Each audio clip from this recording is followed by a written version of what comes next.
She was the ethereal face of mid-2000s R&B, young, enigmatic, and suddenly everywhere. Cassie Ventura's entrance into fame was effortless, her beauty arresting, her music hypnotic. But behind the flawless image was a much darker reality. In 2025, Cassie's name headlines a federal trial against one of the most powerful figures in hip-hop history, Sean "Diddy" Combs. Allegations of abuse, trafficking, and coercion are unraveling a legacy built on billion-dollar beats. But how did Cassie go from the girl next door of Bad Boy Records to the most pivotal witness in a federal sex trafficking case? Let's find out.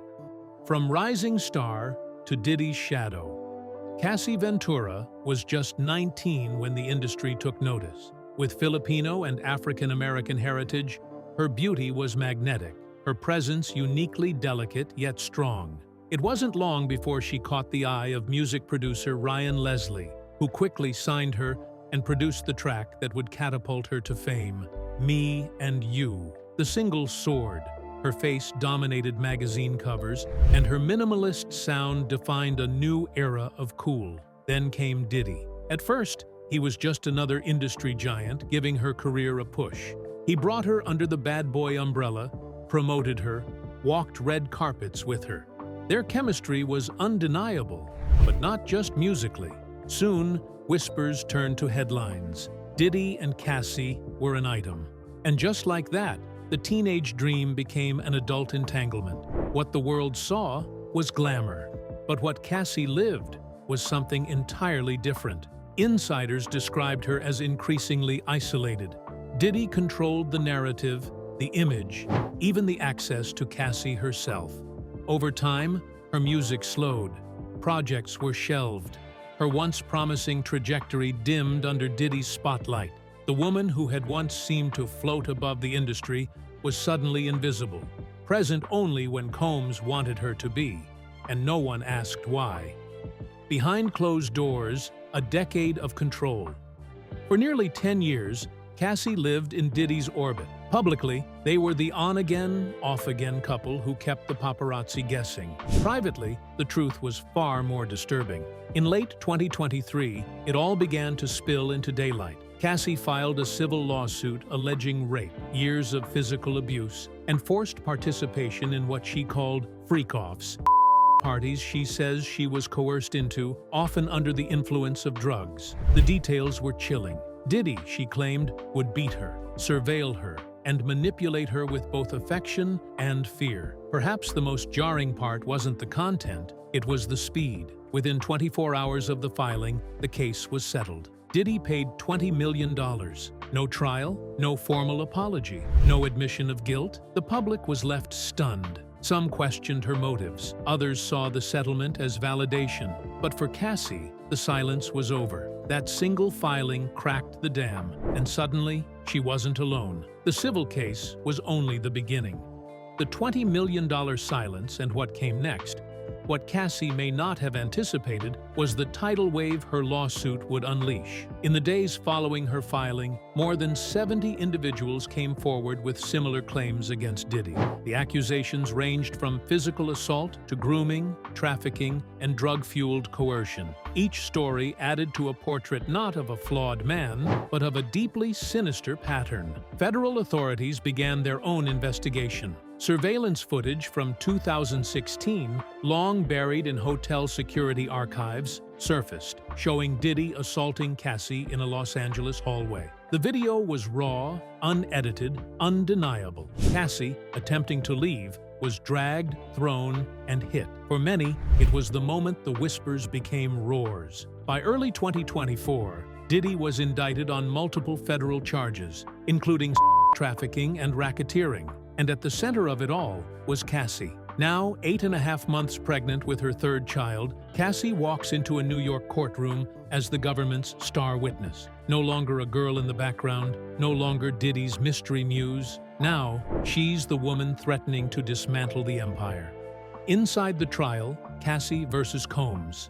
By spring 2025, the trial of Sean "Diddy" Combs had become one of the most closely watched legal sagas in entertainment history. The media dubbed it the Empire on Trial. But inside that courtroom, the glitz was gone. No red carpets, no entourage, just one woman's voice against decades of dominance. Cassie's testimony was direct, detailed, and devastating. She recounted how she was introduced to drugs early in the relationship, not recreationally, but strategically. According to her, Combs used narcotics to destabilize and control. She described being filmed during acts, sometimes without her knowledge, other times at Diddy's command. The phrase freak-offs became a chilling theme throughout the proceedings. Elaborate parties with strangers, drugs, and a constant undercurrent of coercion. At one point, Cassie broke down describing a night she attempted to leave him. She was met with violence, threats, and locked doors. She claimed he told her, "You belong to me." The defense, led by some of the best attorneys money could buy, tried to dismantle her credibility. They showed photos of the couple smiling, vacationing, kissing in public. They pointed to affectionate text messages. "She stayed," they repeated. But the prosecution fired back. Victims often do. Experts on trauma testified that Cassie's behavior was consistent with long-term psychological abuse. She wasn't staying for love, she was surviving. The world watched as the curtain fell on one of music's most powerful names, and the woman he once tried to silence became the most powerful voice in the room. A tidal wave of allegations. Cassie's lawsuit opened a Pandora's box the industry could no longer ignore. After her filing in late 2023, the stories began flooding in. By 2024, more than 70 accusers, both men and women, had come forward with allegations against Diddy. Former staff members, personal assistants, models, and aspiring musicians all painted a picture of a world fueled by fear, secrecy, and submission. One former employee described Diddy's residences as compounds rather than homes. Surveillance cameras watched every move, rooms were off-limits, and visitors were often stripped of their phones. Others detailed being offered drugs at meetings or being pressured into compromising situations to prove loyalty. These weren't just isolated incidents. They were a system. Federal prosecutors began compiling testimonies, linking timelines, and drawing connections between accusers who had never met but told eerily similar stories. The phrase "pattern of predation" emerged in court filings. Cassie's voice had triggered more than outrage. It triggered an avalanche of truth. Meanwhile, Diddy's public persona began to crumble. Endorsements vanished. Projects were canceled. Partners distanced themselves. For years, he had been celebrated as a visionary. But now, he was being painted as the architect of one of the music industry's darkest underworlds. Cassie hadn't just told her story, she had changed the narrative. Motherhood, marriage, and a new beginning. Away from the cameras, away from the courtroom, Cassie Ventura is building something the world can't easily quantify: peace. Since 2019, she has been married to Alex Fine, a former celebrity trainer with no interest in the spotlight, only in protecting his family. Together, they've created a sanctuary of normalcy, far from the chaos of her former life. They have 2 young daughters, and in just weeks, their 3rd child, a boy, will be born. In interviews, Alex has described Cassie as the strongest woman I've ever met. Friends close to the couple say her laughter has returned. She cooks, she writes, she dances in the living room with her kids. Cassie has embraced motherhood as her most vital role. But make no mistake, she is not retreating. She's reclaiming. This phase of her life is not about hiding. It's about living, fully, freely, and without fear. She's launched wellness projects, dipped back into modeling with selective campaigns like Skims, and built a brand rooted in self-love and survival. For someone who once lived under constant control, even a simple morning routine can feel revolutionary. Her wealth today isn't just measured in dollars, it's in choices, autonomy, quiet mornings, safe nights. Cassie Ventura is no longer a product of someone else's power. She is her own force now. Cassie's comeback, fame on her own terms. In the aftermath of public trauma, most fade quietly into anonymity. But Cassie Ventura isn't most people. Instead of running from the spotlight that once consumed her, she's redefining what it means to stand in it. The comeback isn't loud, it's intentional. Cassie has become a symbol of survival, of silence broken, of elegance reclaimed. Her return to public life isn't about chasing charts or flashing labels. It's curated, focused, and deeply personal. Modeling campaigns for Skims and other fashion-forward brands show her in full control, poised, powerful, and unbothered. There's a notable shift. She's not being styled to please. She's presenting herself. She's begun collaborating on mental health initiatives, focusing on trauma recovery, body autonomy, and the quiet strength of healing. On social media, her presence is sparse, thoughtful, a soft photo here, a family moment there. She speaks through action, not attention. What once was a career driven by industry forces has become an expression of liberation.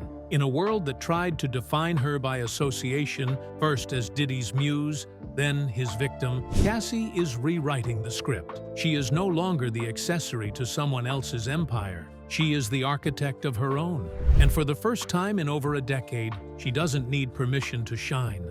Luxury, legacy, and the price of truth. Cassie Ventura now lives in a space few women ever reach, after surviving what she has: absolute clarity. Her life today is quiet but lush. From serene Malibu mornings to international family getaways, Cassie's wealth isn't merely financial, it's generational. The $20 million settlement from Diddy may have made headlines, but it's the wealth of peace, health, and safety she holds most dear. Their home, a sprawling estate tucked into Southern California's coastal hills, is a modern sanctuary. Organic textures, minimalist design, and room for her children to roam free. No bodyguards, no secrets, just space to breathe. She has luxury at her fingertips, but no longer uses it to escape. She uses it to restore. And perhaps most importantly, she's building something bigger than herself. In quiet meetings with nonprofit organizations, Cassie is laying the groundwork for a foundation supporting victims of domestic violence and coercive control. She wants to offer what she never had: a lifeline early on. Cassie Ventura's name will forever be linked to a high-profile scandal, but her legacy will not be defined by it. She chose truth over silence, dignity over fear, life over survival. And in doing so, she's become something far rarer than famous. She's become free. Cassie Ventura's journey from industry ingenue to fearless truth-teller is a portrait of power reclaimed. From the shadows of control to the clarity of truth, she's proven that survival is only the beginning. If this story moved you, subscribe for more and share your thoughts below. The world is finally listening.